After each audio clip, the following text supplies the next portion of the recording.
Myra Hindley has been told by the Home Office she's to spend the rest of her life in prison.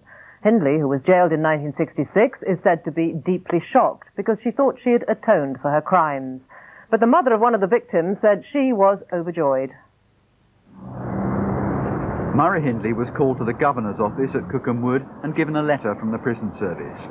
After a House of Lords ruling last year, she and all other life prisoners have to be told the minimum period they must serve before being considered for parole.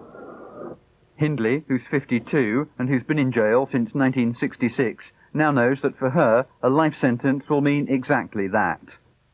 News like that, when broken to anyone, such devastating news that you must never hope for your freedom, takes a long time to sink in. And indeed, when I saw her this morning, I was struck how I think bewildered she was, and slowly coming to terms with that news.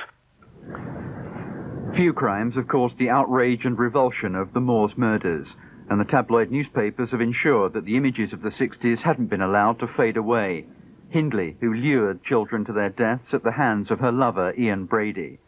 A tape recording of one of their victims, Leslie Ann Downey, was played at the trial, another feature which marked the case as unlike any other.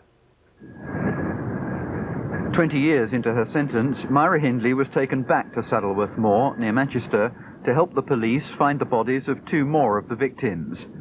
But if that was an attempt on her part to win early release, it failed. In 1990, the then Home Secretary, David Waddington, decided she must stay in prison for the whole of her life, and it seems unlikely any future Home Secretary will take a different view. For Leslie Ann Downey's mother and the families of the other victims, today's confirmation of the Home Office position was welcome news. I was overjoyed, I cried with joy. I hugged my husband, and I got hold of Lester's portrait, and I said, I told you, darling, we'd never let her. I think she deserves all she gets, that monster. And more, and more. Myra Hindley can appeal to the Home Office, but now knows that this prison is where she may well end her days. Neil Bennett, BBC News.